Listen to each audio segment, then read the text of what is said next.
Hello, Alan. How are you? Great to see you, Tom. Very well.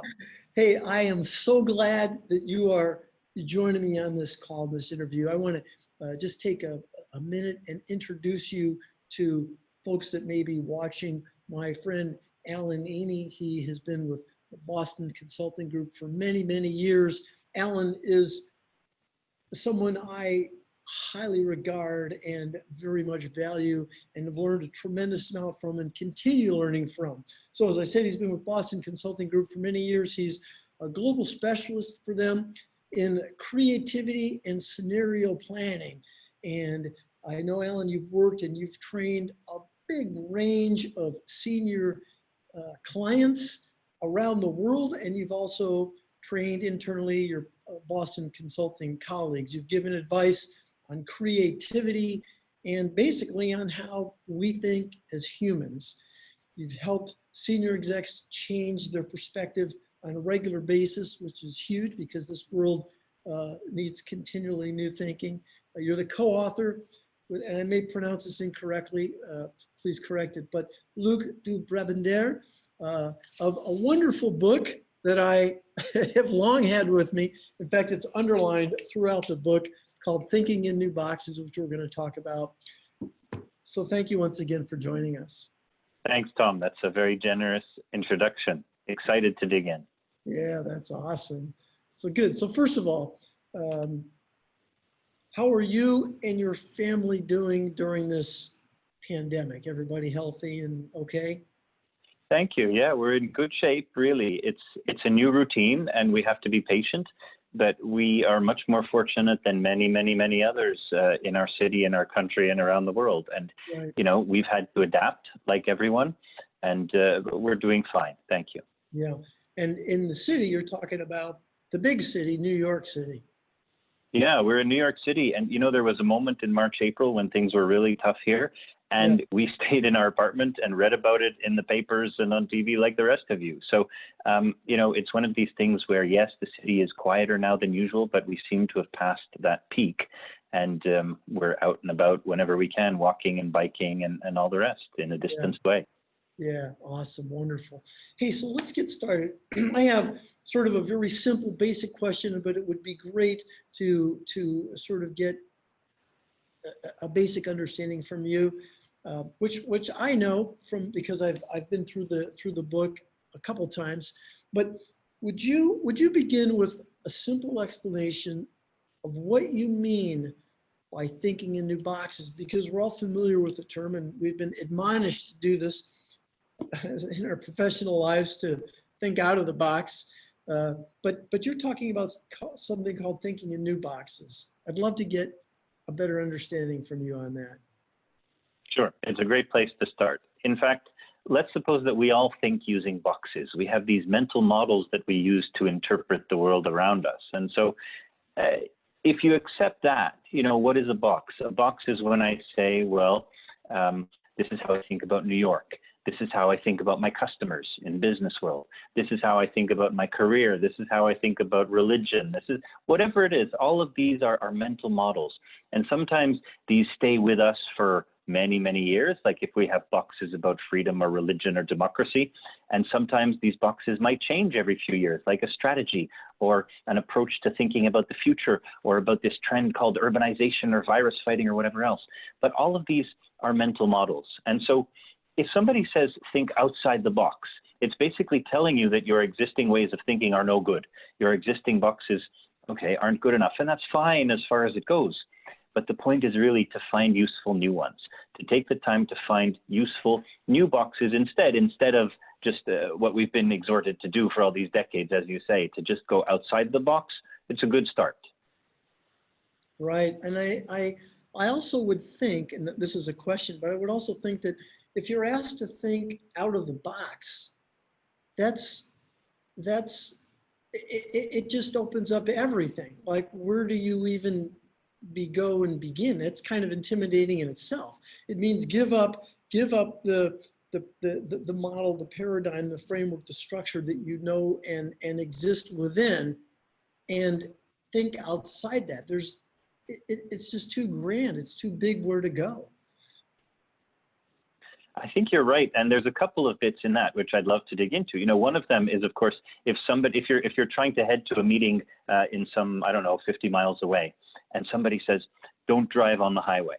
Well, okay. Are they telling you you should take the side roads, or are they telling you you should walk or take a helicopter or do it virtually? I mean, as you say, it's really not any useful guidance.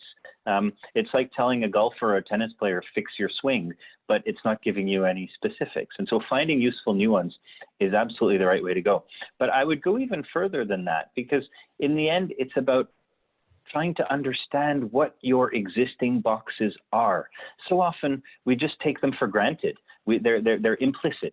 They're not stated. They're not explicit. And if we actually take the time to make clear, for whatever problem we're trying to solve, what are my current assumptions and constraints and boxes relative to that problem, and how might they change?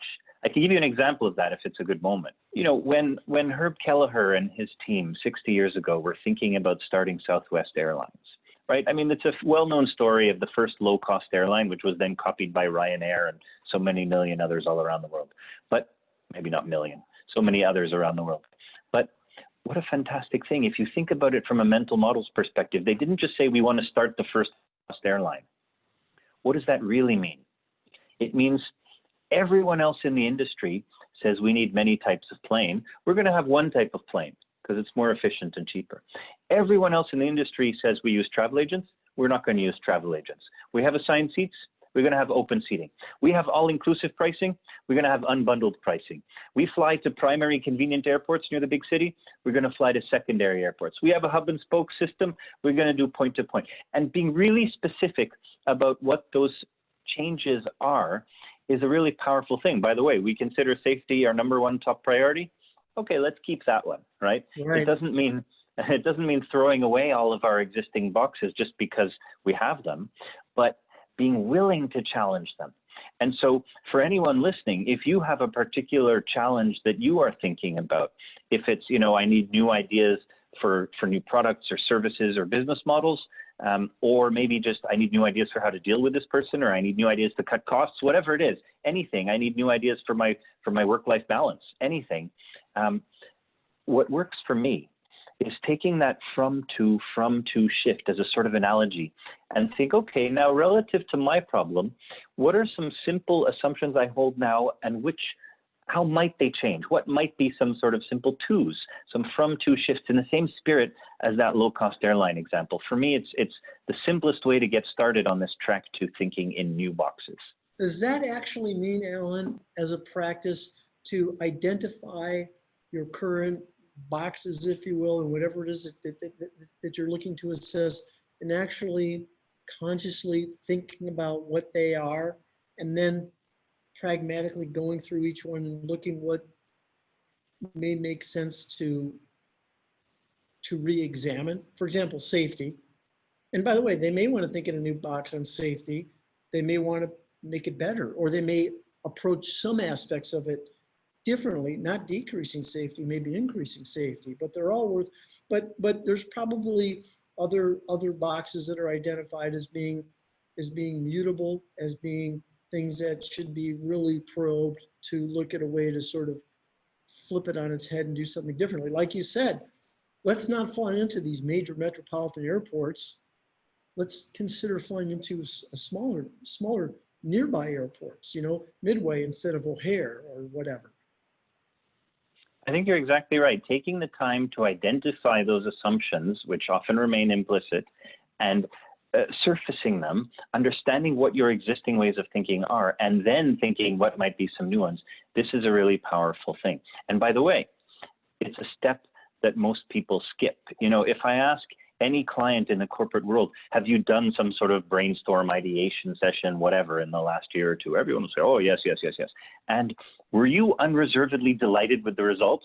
Well, no, I guess not. A lot of people are frustrated with these things, and they say, well, it was fun for 2 or 3 hours, and we wallpapered the room with Post-its and flip charts, but then it went nowhere.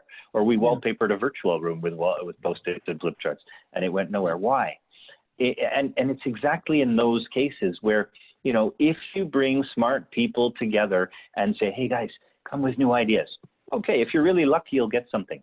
But if you start by understanding your existing ideas and then building on them and coming with new possibilities and thinking which ones might be ready for a change, the probability of success is much, much, much higher. And you're absolutely right on safety too. Like for every one of these things, think about safety. We got used to a certain way of operating in the US. If they wanted to make things even more safe for the flying public, they could do strip searches on everyone. They could ban us from having any carry-on luggage whatsoever. They could do a lot of things if they so chose, or they could let us bring whatever we want without metal detectors and x-rays. I mean, so there's a lot of places where they could ban liquids entirely versus partly versus not at all. And so there's a lot of choices that are made at every single step of adjusting these things. And that's what it is to understand existing boxes, and only then, without skipping that step, find useful new ones.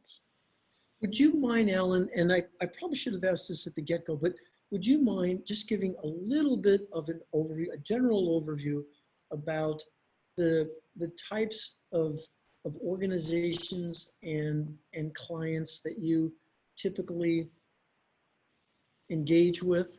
I have this amazing dream job of being BCG's global creativity guy, which means last year, a normal year, I visited 18 countries and I worked with over 100 different clients and all the rest. It was a super exciting thing, speeches and talks, but also workshops on ideation and a lot of sort of thinking creatively about the future. What might the future of mobility be with an automaker? Or what might the future of cyber attacks be with an insurance player or anything else? And so allowing ourselves to work with a broad range of clients for me is a beautiful way to spark different things. And these are typically Fortune 500 or governments or organizations like that. Got it, wonderful. And here's a question based on that. Do you find that the organizations are struggling with issues related to new product development, related to their strategies, related to developing their creativity? Do you find that they generally face the same issues? Absolutely, yes. And there's a really good reason why, which is that they are all organizations run by human beings, right? I have yet to have a purely artificial intelligence client.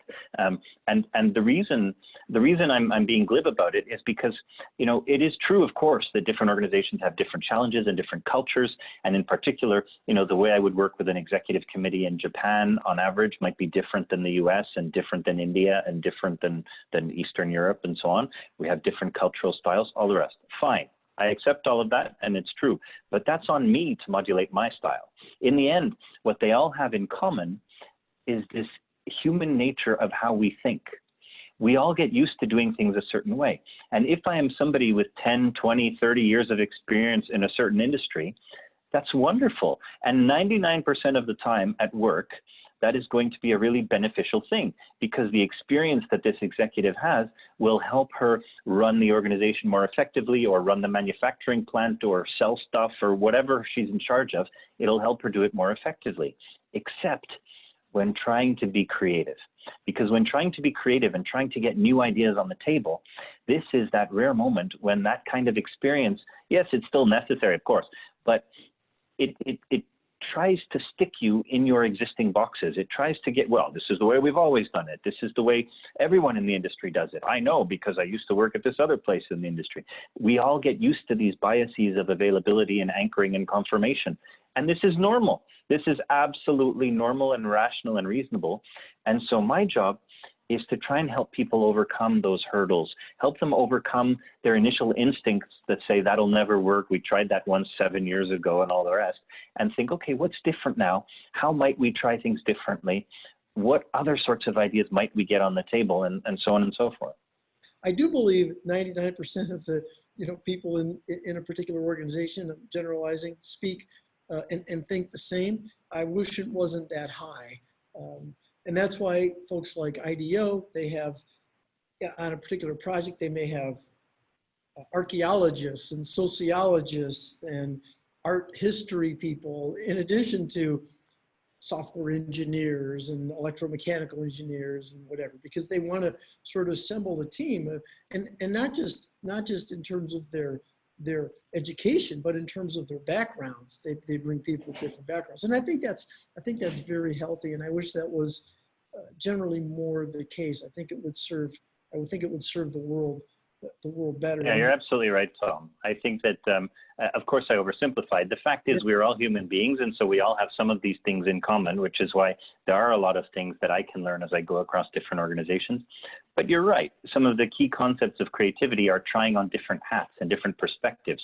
And some of the exercises we might use with clients about, putting yourselves in the shoes of this client or that customer, putting yourselves in the shoes of a competitor, thinking about how would Disney run this? How would Apple run this if they were here in our shoes? Right. How would different players? So in all these instances, you're absolutely right that pushing ourselves outside the realm of our comfort zone is really important. I'll give you one example, actually.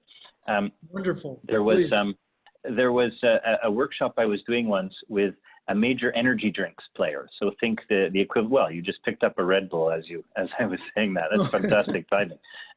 But think about Gatorade, Red Bull, one of these sorts of well-known players. Sure, Monster, Rockstar, whatever. Right. Exactly. And so I said, look, if we want to get new ideas on the table for the future of sports drinks, the future of energy drinks, and so on, we got to take different perspectives. Who are some of our customers? We have marathoners, a high school football coach, a nutritionist, a lot of players like this. And so a Navy SEAL maybe. Okay. So I said, one of the exercises we can do in the workshop is let's have people from this client take the perspective of these different players and what do they want out of their drinks and what new ideas will they come up with and so on and so forth. And then they went one better. And in the workshop, they actually brought in an Olympic marathoner, a retired Navy SEAL, a nutritionist, a high school football coach, and so on and so forth. Actually, these outside people to really bring fresh perspectives to the table along with the client. So I'm completely with you that this sort of thing is a powerful exercise. Okay, so listen, while we're on the topic of improving creativity, what generally, Alan, can we do that are shown to improve things? Well, a couple of thoughts. I think, first of all, the idea of not giving up is so important in life generally, but for this in particular, because people say, well, okay, I need a 3-hour brainstorm, a 2-hour ideation workshop, an all-day thing. That's fine. But even with 10 minutes of taking that from to shift in mental models exercise, like the low-cost airline example, I mean, that can already make some serious progress. And that's what I will do when I'm stuck with 10 minutes and a problem. I think beyond that, though, starting off by stating what exactly is the problem. What exactly is the question I'm trying to ideate on? I mean, there's this beautiful classic example of the landlord who's getting a lot of complaints from her tenants about how long the elevator is taking to arrive. And so she does a lot of research and says, okay, well, for $1 million, I could replace the whole system and get state-of-the-art faster elevators because they are decades old. And for $200,000, I could simply install one of those systems where you punch in the floor before you get in and then it assigns you to an elevator. And maybe you've seen that in some places. But in the end, for $500, she buys a really nice mirror and puts it up in the elevator lobby. And the complaints drop almost to zero. Why? Because now people have something to do while they're waiting for the elevator and they're no longer bored. And this is why even 6 months ago, before a COVID crisis, you would see hand sanitizer, you would see newspapers, you would see mirrors in these elevator lobbies. It's so that the time passes more quickly. And so it's just an example of taking the time to really reformulate the question. Is your question really, how can we minimize the number of minutes until the elevator arrives? Or is it instead, how can we make the complaints drop, or how can we make the time pass more efficiently? And anyway, so that's one question. Laying out that's one recommendation, laying out the question really clearly, and reformulating it in different ways. Then there's this question, as I said, of taking the time before you start to list your existing assumptions, whether it's the from to low-cost airline model or something else. And then as you begin to just put possibilities out there, I think the well-known concept behind the brainstorm is that you have to withhold your judgment. There has to be a period of divergence where you just ban all statements like that'll never work, that's ridiculous, the boss won't like it, let's check with legal, whatever it is, and stop yourself from those sorts of things temporarily. Get a lot of ideas on the table, because the best way to have a good idea is to have a lot of ideas. That's Linus Pauling, by the way, Yeah, not me. yeah. Winner, Um, winner of 2 Nobel Prizes, so he knows what he's thinking. He should, yeah, exactly right. And then get rid of the bad ones. And that's the part that we know, the sort of the prioritization, the convergence, which comes after the divergence. But really allow yourselves to get a lot of ideas on the table, withholding your judgment, because you never know if it's one spark from here and one spark from there, combined with a spark from something you thought of 2 years ago that was before its time. The final answer rarely looks anything like the first prototype. And so being willing to experiment and put a lot of things on the table is a really powerful part as well. Yeah, that's wonderful. You know, a great sort of model that I have in my head ever since I heard it is, you know, talking about divergent thinking versus convergent thinking. Think of it a little bit like inhaling and exhaling. I mean, they're both necessary, but they can't be done simultaneously. And it's just Quite like, right. just like when you're writing, you really just need to put pencil to paper and just let it flow. Don't stop. Don't edit while you're writing, because it's like editing ideas, critiquing ideas as you're coming. No, that won't. We've gotten so good at being critical that we can stop an idea in the milliseconds from the time we think it before we even express it. We can stop it in our own heads before we'll even say it, because we think must have been said before. I might not have been listening. They may think it's a bad idea. I may look dumb. Yeah. I mean, that's how bad we've gotten. And that all cumulatively caps the level of our thinking, of our organizational abilities. I'm with you on that entirely, Tom. And in fact, I'll go even further. One of the things that I think people can do if they want to stretch their thinking and so on, you know, people always say, well, if you get stuck, then go take a walk or go have a drink or whatever. And there's these perceptions that, okay, the great idea will come to you in the shower or while you're on your commute or whatever. And of course, that's true, because change of scenery is helpful. But you can also make it easier on yourself by suddenly, I don't know, try reading a book in a genre that you don't usually read, or watch a TED Talk that's far outside your usual comfort zone. It's only 10, 15 minutes investment, easier than a book. Just expose yourself to new things. You know, we all often get stuck in our own bubbles of reading stuff by people who think like us, whether it's on Facebook or cable news or anything else. And I think for somebody who is a super liberal to go and watch Fox News for 10 minutes, or for somebody who's super conservative to go and read the New York Times for 10 minutes, you know, it may not be a pleasant exercise, but it will be a beautiful exercise in broadening horizons and understanding different perspectives. And I think actually, to be a bit prescriptive, that's what we could use more of at the moment in this country, of really deliberately broadening perspectives and listening. I agree. And to take it out of the political thing and just sort of make it personal.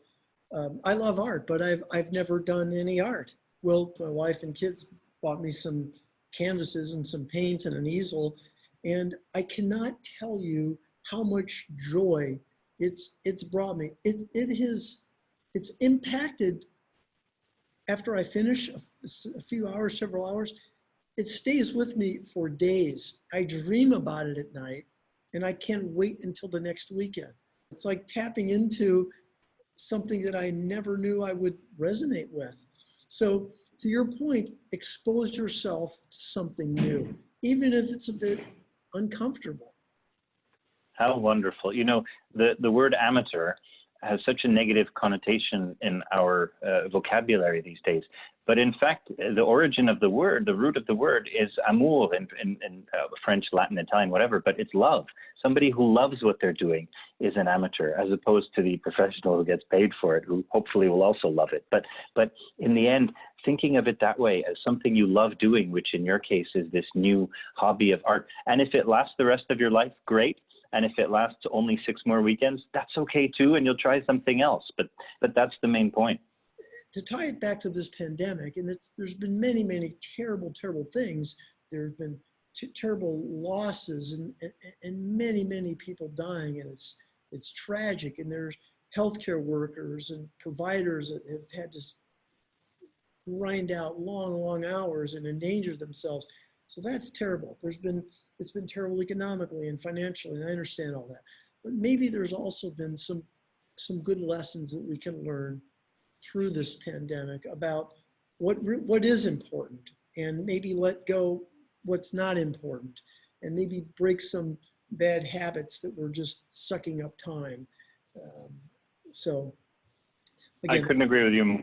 I think that, yes, it's a massive challenge for many. Yes, I'm more fortunate than many, so it's easy for me to say. And yes, I know people who've been really, really badly hurt by this thing.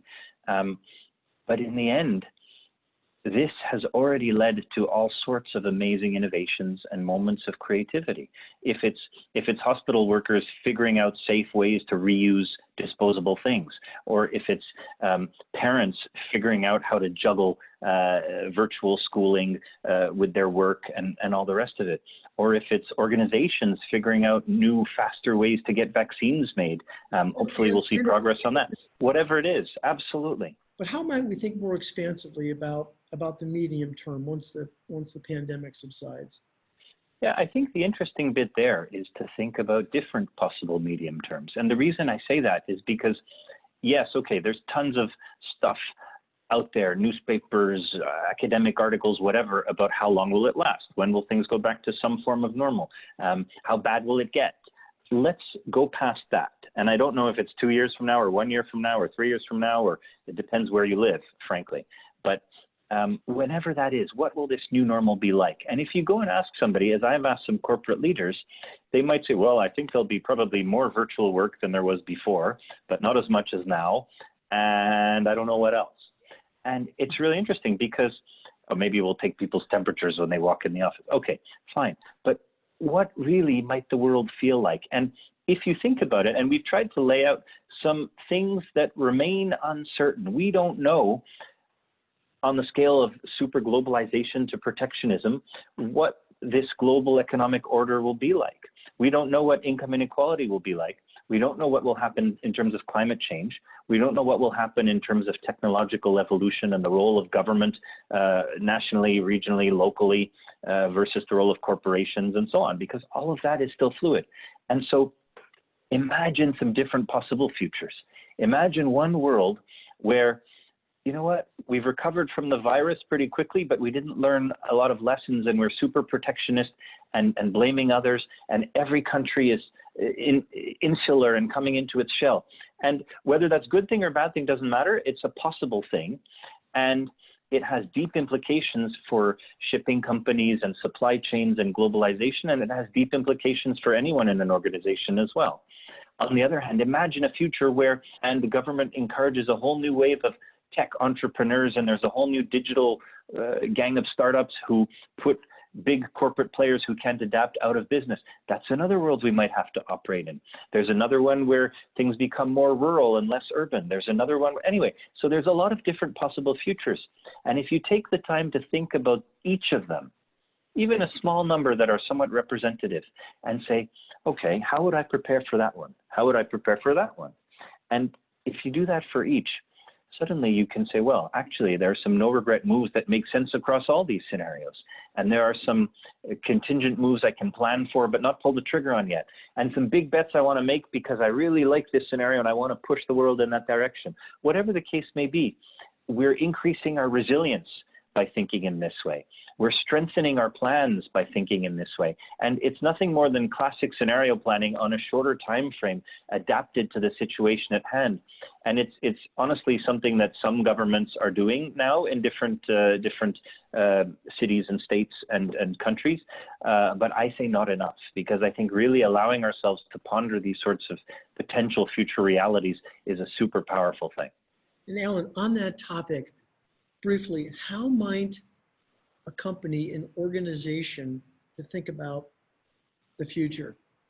You know, there is legitimate crisis management and cash management and people management stuff that has to be done. Yeah. But once organizations are ready to also think about what's next and also think about the medium term, it's a beautiful moment to take some of these scenarios. We've developed some, others have developed others, and really push the boundaries. This is nothing, we talked about creative thinking before. This is thinking creatively about the future, and not in a predictive lens, but thinking about what might happen and how we might prepare for each of these futures so that we can increase our resilience.